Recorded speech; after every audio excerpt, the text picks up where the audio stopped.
Tout d'abord, nous présentons nos salutations les plus chaleureuses à la ministre de la Santé et de l'Action sociale, à Madame la directrice des ressources humaines du ministère de la Santé, de l'Action sociale, à tous les syndicats, nos invités des associations de médecins-chefs de région de Thiès. Nous allons parler du collectif national de travail contractuel de santé. C'est un collectif qui a été créé le 2/6e mois 2022 au découle des engagements pris par l'État du Sénégal à l'endroit des agents de santé. Les agents contractuels de santé avaient vraiment constaté un non-respect des engagements par rapport à leur situation. Ce qui a amené vraiment à créer ce collectif-là pour permettre à tous les agents contractuels de santé, que ce soit les agents de santé, que ce soit les administrateurs, les chauffeurs, les maintenanciers, tout genre vraiment qui concourent ce système de santé au niveau du Sénégal, à savoir les contractuels Cobra, les contractuels ISMEA, Zika, les contractuels communautaires. Voilà les agents qui composent vraiment le collectif national de travail contractuel de santé. Pour vous dire qu'aujourd'hui, nous nous sommes rencontrés dans ce collectif-là pour pouvoir vraiment parler de notre situation, dont nous voudrions avoir des améliorations vraiment réussies à l'endroit du ministère de la Santé. Sur ce, tous les types de contrats, on a dit ça premièrement, c'est-à-dire le contrat ISMEA. Par rapport au contrat de ISMEA, ils ont une durée de 3 années.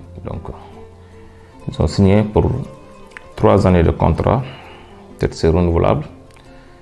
Mais après ces contractuels ISMEA, quel sera leur avenir?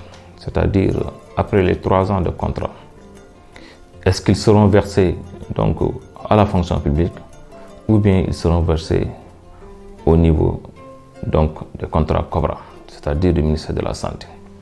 Et vraiment, nous voudrions que le ministère de la Santé puisse nous édifier par rapport au sort de ces agents de santé qui ont contractualisé avec le programme ISMEA. Ensuite, nous avons des contractuels communautaires. Ces contractuels communautaires sont dans les structures sanitaires. À savoir, nous avons des ICP, des maintenanciers, des laborantins, des sages-femmes, des AI. Tout type d'agents qui ont contractualisé avec les CDS, c'est-à-dire ce sont des communautaires, qui travaillent dans des conditions tellement difficiles au niveau de leur structure. Par exemple, on peut donner au niveau du district sanitaire de Dar. Parmi d'autres districts, il y a des ICP contractuels communautaires qui font le même boulot, le même travail que les ICP ou bien les sages-femmes contractuels Cobra du ministère de la Santé ou bien des fonctionnaires. Mais malheureusement, leur salaire est si faible, nous ne pouvons même pas exposer ça au niveau des médias. Pour vous dire, ces gens-là, depuis 5 ans, 6 ans, voire 4 ans, même 8 ans, sont dans les institutions de santé et travaillent comme des communautaires. Et jusqu'à présent, il n'y a pas de solution pour pouvoir les intégrer au niveau du ministère de la Santé ou bien à la fonction publique. Et vraiment, nous voudrions des solutions par rapport à cela. À part ces agents communautaires, nous avons les agents contractuels du ministère de la Santé, ça veut dire le Cobra, qui compose plus d'agents de santé dans le système. Parce que ces agents contractuels dépassent même les 12 000 et composent dans toutes les structures sanitaires du Sénégal. Si vous allez au plus profond de ce pays-là, vous trouverez là-bas des agents contractuels du ministère de la Santé qui exercent là-bas un travail colossal, qui ont des responsabilités vraiment très importantes dans le système sanitaire. Et ces agents contractuels donc sont minimisés pour nous par rapport à d'autres, par exemple des fonctionnaires. Si vous prenez ces agents-là, même les autres contractuels, ils font le même boulot, le même travail. Ils font le même travail dans les structures sanitaires. Ils sont des ICP, des sages-femmes responsables de maternité, des SSP. Ils sont des coordonnatrices SR. Ils sont des majors de service, des maîtresses sages-femmes. Ils sont des techniciens, des médecins, des agents administratifs. Ils sont tout. Mais on voit que par rapport à ce lourd travail qu'ils font et les mêmes responsabilités qu'ils ont avec d'autres catégories, la rémunération n'est pas la même. Alors que dans le code du travail, si vous avez le même travail, les mêmes conditions de travail, les mêmes rôles, les mêmes responsabilités, la rémunération doit être la même. Mais à notre grande surprise par rapport au contractuel, on nous avait parlé de respect des indemnités pour tous les agents de santé, à savoir l'indemnité de logement, l'indemnité de risque, l'indemnité d'itinérance. Voyez, toutes ces indemnités-là, à savoir aussi l'indemnité de fonction. Mais à notre grande surprise, les contractuels bénéficient seulement de l'indemnité de logement. Et cette indemnité de logement-là, c'est 50 000 francs. Et tous les contractuels n'ont même pas cette indemnité-là. Parce qu'il y a des contractuels qui avoisinent vers 7 000 francs, 8 000 francs à 20 000 francs par rapport à cette indemnité de logement. Il y en a d'autres qui n'ont aucune indemnité. Je vous donne l'exemple des agents administratifs qui ont un maillon important donc, du système de santé. Les chauffeurs, ainsi de suite, les maintenanciers, etc. Ils n'ont pas bénéficié de ces indemnités-là. Et nous trouvons anormal que des indemnités soient attribuées à tous les agents de santé ou qu'on puisse donner à ces agents-là et laisser les autres. Ou bien à sectionner ces indemnités-là, donc donner ces gens la totalité de l'indemnité de logement, les autres les donner des 8 000 francs et des 7 000 francs. Vraiment, ça n'aide pas. Et c'est regrettable. Juste, nous voulons des solutions. Donc, avec le ministère de la Santé, pour qu'on puisse vraiment aller vers l'équité, faire vraiment, donc, les agents de santé puissent tous au même pied d'égalité recevoir ces indemnités-là sans exception. Voilà. Donc, à part ces indemnités-là, que l'État doit respecter à l'endroit des agents de la santé contractuels, vraiment, il y a d'autres choses.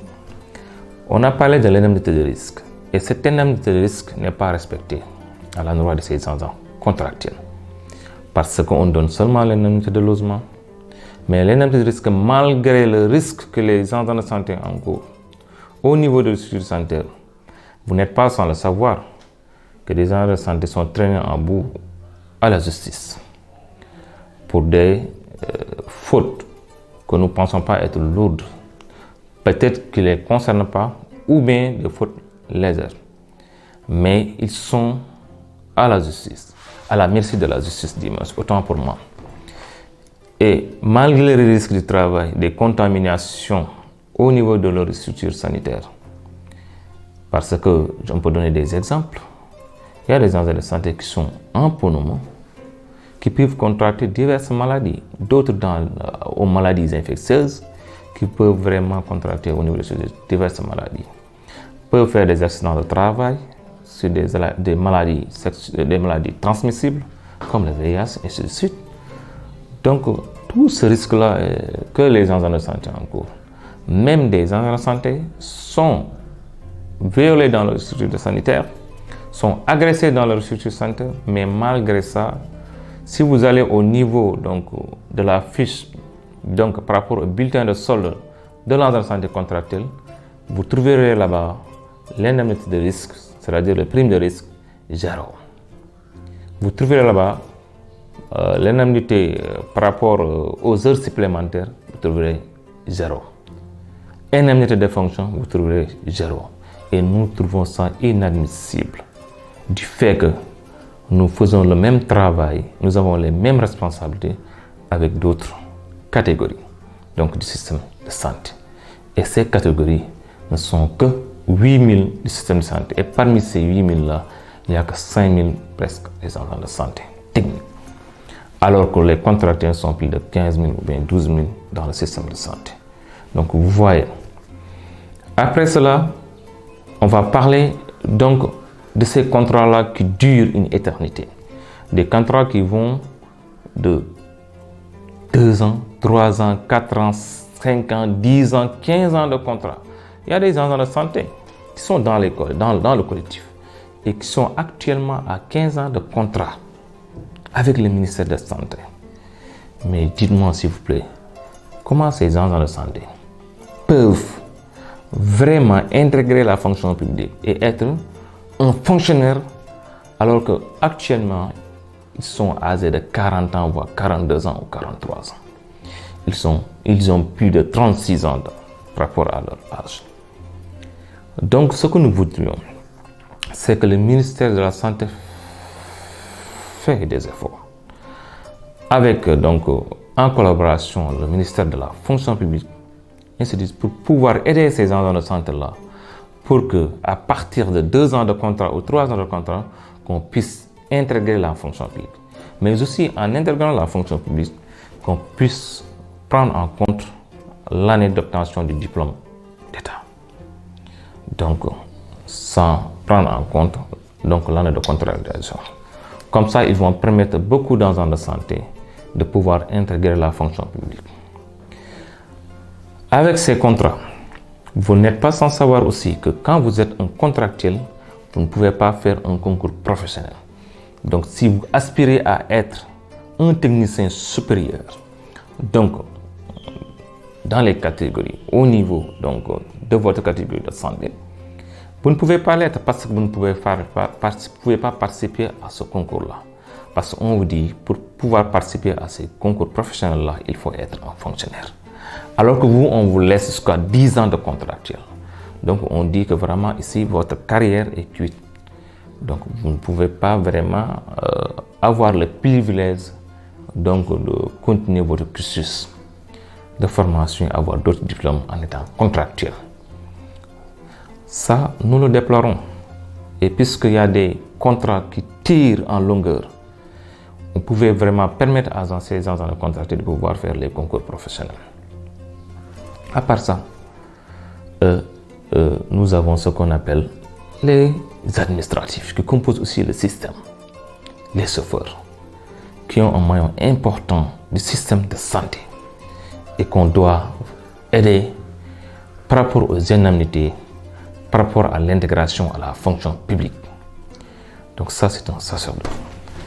Et nous voudrions vraiment que l'État du Sénégal, à travers son ministère de la Santé, puisse vraiment aider ces agents contractuels, Cobra, ISMEA, Zika, les agents aussi donc communautaires, qu'ils puissent vraiment intégrer à temps la fonction publique avec la collaboration de la fonction publique pour que aussi l'État puisse octroyer au ministère de la Santé au moins 1000 ou plus donc, pour le recrutement au niveau de la fonction publique.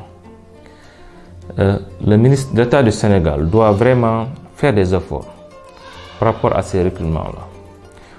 On veut vraiment même, d'ici 10 ans, ne plus voir un agent contractuel Cobra, mais que tous les agents de santé puissent être des fonctionnaires. C'est ça que nous voudrons.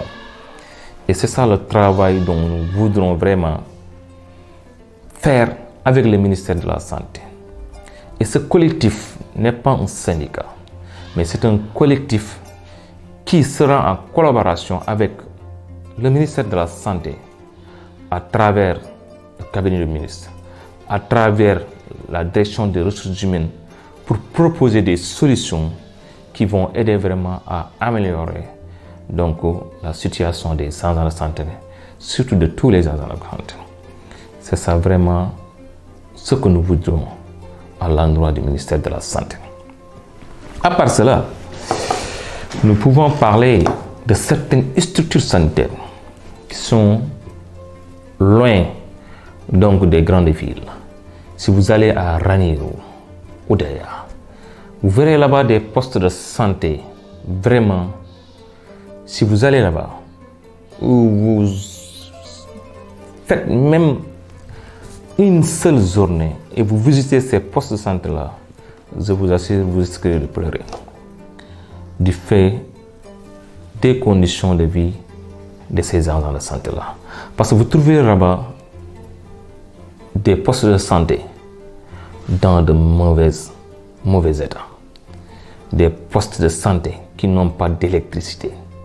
Des postes de santé qui n'ont pas d'eau potable. Des postes de santé qui n'ont même pas de collecture. Vous serez vraiment ébahi par même les toilettes où ces agents de santé-là pouvons y aller pour faire leur besoin naturel. C'est vraiment tellement triste de voir ça dans un système de sanitaire pareil. Alors que ces agents de santé ont fait des rapports adressés au MCD, adressés au gouverneur ou même préfet. Mais jusqu'à présent, il n'y a aucun effort qui a été fait par rapport à ces personnes. Des postes de santé où pour faire l'accouchement, ou bien pour faire des hospitalisations, ou pour faire des traitements, tu es obligé en tant qu'agent de santé, prendre ton portable en guise de lampe torche, ou bien acheter une lampe torche pour pouvoir vraiment faire les soins. Et c'est regrettable, c'est triste. Il arrive même que ces agents de santé-là ne puissent pas sortir la nuit par cause entre les toilettes et les chambres ou bien les salles de garde. C'est pas sûr de sortir la nuit. Donc ils sont obligés de prendre des seaux pour pouvoir faire les besoins. Vous voyez ça. Et nous avons les images, les vidéos en exemple pour élucider cela. Donc pour vous dire, c'est triste de voir aujourd'hui, en ce moment où nous sommes, des structures sanitaires qui sont comme ça. Alors qu'on nous dit que l'État fait des efforts par rapport à cela. Et nous voudrions vraiment que le ministère de la Santé soit au courant de tous ces problèmes-là. Parce que la ministre de la Santé, avec son équipe, ne peut pas être partout. Il faudrait que vraiment qu'on puisse les aider à voir tous ces problèmes-là pour pouvoir les régler. Donc, tu vois d'autres agents de santé, ils sont dans leur structure sanitaire parce que chaque fin de mois ou chaque semaine, ils font la remontée des données. Mais par rapport à ces remontées des données-là, ils ont des problèmes de connexion ou bien de réseau. Ils sont obligés de monter au toit des postes de santé, des salles, ou bien sur leur table pour pouvoir vraiment appeler même, ou bien pouvoir donner les données. À part ça, nous avons des problèmes logistiques, des problèmes de route, l'accessibilité. Parce que vous voyez, des postes de santé, les routes ne sont pas accessibles. Parce que si vous évacuez des malades, vous risquez vraiment de passer toute une journée là pour pouvoir traverser ces routes-là. Surtout pendant les hivernances. D'autres n'ont pas d'ambulance. Ils ont des véhicules à titre qu'on appelle Wopuya ou double cabine qui ne sont pas commodes pour les évacuations. Et nous trouvons vraiment qu'il faudrait vraiment aider ces structures sanitaires-là pour qu'ils puissent vraiment travailler dans de bonnes conditions. Et tous ces agents de santé qui sont loin des villes, là, qui travaillent, qui sont des contractuels et qui font un boulot exceptionnel, malgré tout cela, on donne des indemnités à tous les agents de santé et on ne peut pas respecter même le fait de leur donner une indemnité de risque par rapport à tous ces risques en cours. Et nous trouvons ça déplorable et nous voudrons vraiment des solutions par rapport au respect des engagements avec les syndicats respectifs. Donc ça, nous le voulons parce que nous voulons un système de santé vraiment qui réussit par rapport aux engagements, par rapport aux objectifs. Et pour pouvoir réussir ces objectifs-là, il faudrait vraiment mettre tous les agents de santé au même pied d'égalité, dans les mêmes conditions. Donc, pour aider à pouvoir vraiment consolider nos efforts pour la réussite de tous les objectifs à l'endroit des populations.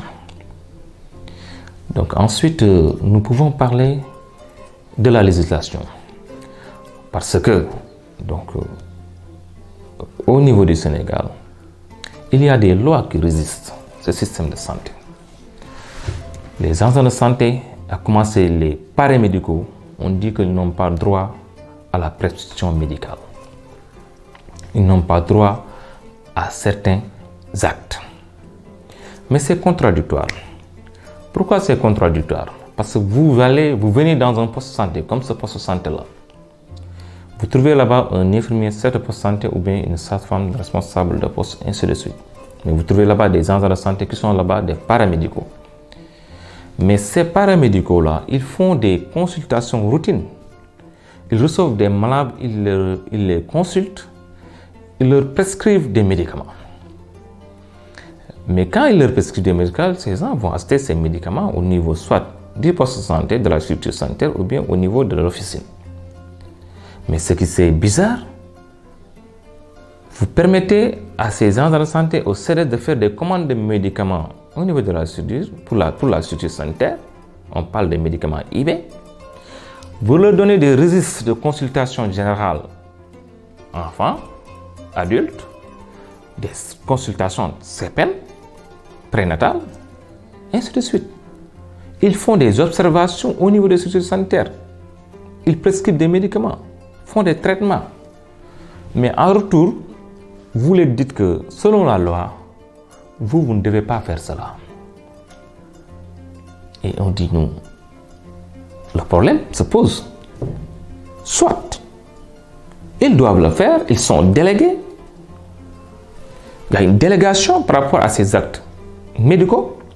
Soit ils ne peuvent pas le faire. Vous cherchez des gens qui vont venir dans les structures sanitaires, soit des médecins, dans les postes de santé, ils vont faire les consultations. Et les paramédicaux vont rester au respect des prescriptions médicales faites par ces médecins-là. Parce que vous ne pouvez pas envoyer des infirmiers, des sages-femmes, des assistants infirmiers, ainsi de suite, dans des postes de santé, dans des structures sanitaires. Vous les donnez des registres, vous les donnez des médicaments, vous les dites, faites des consultations, ensuite faites des prescriptions médicales. En retour, selon la loi, vous les dites, vous n'avez pas le droit de le faire. Parce que il y a des camarades qui ont eu ces problèmes-là. Si vous faites une faute, soit vous prescrivez un médicament et qu'il y a un problème et que cette personne en retour porte plainte, si vous allez au tribunal, vous serez jugé et mis derrière les barreaux parce que vous ne devez pas le faire. Mais imaginez dans mon bureau là, d'infirmier de poste de santé, je consulte. Je reçois un malade, je lui prescris un médicament, qu'il y a une réaction médicamenteuse.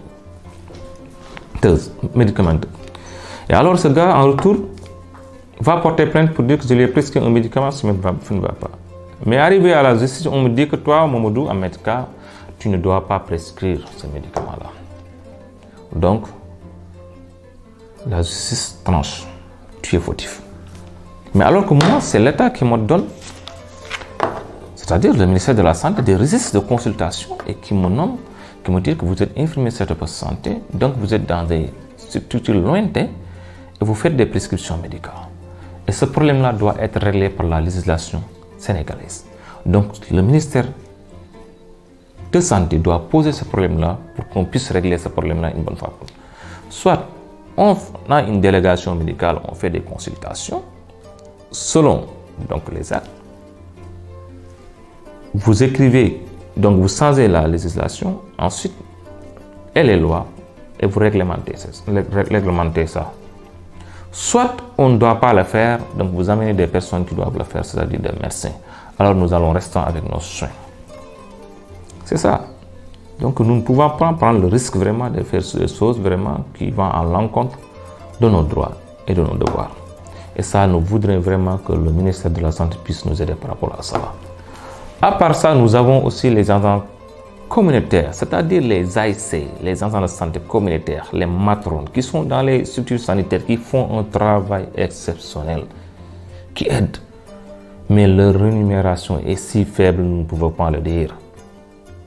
Donc nous voudrions que le ministère de la Santé fasse des efforts pour qu'on puisse vraiment, puisse avoir vraiment une rémunération, donc on peut vraiment, donc qui puisse leur aider vraiment à subvenir à certains de leurs besoins. Donc, chers camarades, comme vous le savez très bien, le collectif national des travailleurs contractuels de santé est un collectif qui regroupe tous les contractuels, que ce soit communautaire, que ce soit ISMEA, Cobra, et ainsi de suite. Nous tendons la main à tous les agents de santé contractuels. Nous tendons la main au ministère de la Santé pour qu'on puisse collaborer, travailler ensemble pour relancer le niveau de ce système sanitaire. Nous ne sommes pas un syndicat, nous ne le serons pas. Nous sommes un collectif donc qui vraiment est là pour vraiment améliorer sa situation. C'est-à-dire quelle situation? La situation des contractuels. Donc, nous vous tendons la main, le ministère de la Santé. Nous tendons la main à tous les syndicats, donc à tous les responsables, à l'État du Sénégal, pour qu'on puisse vraiment changer les choses, pour qu'il y ait plus d'amélioration. C'est pourquoi aujourd'hui on a fait cette journée de réflexion-là, donc pour inviter toutes les autorités, pour pouvoir partager, discuter, pour pouvoir trouver des solutions, donc pour seulement l'amélioration du système de santé et les conditions vraiment de travail de tous les agents de santé. Donc c'est juste cela. Et vraiment vous le comprenez ainsi. Et nous saluons vraiment la rigueur donc, de tous les contractuels, de tous les agents de santé qui ont mis leurs moyens, qui ont eu tous leurs moyens, que ce soit physique, que ce soit financier, pour pouvoir aboutir à cette journée de réflexion-là, qui est une journée importante pour la cause des contractuels. Et nous vous disons vraiment donc bonne journée, qu'on puisse avoir une journée apaisée, donc de travail, de symbiose avec tous les agents de santé pour la réussite totale.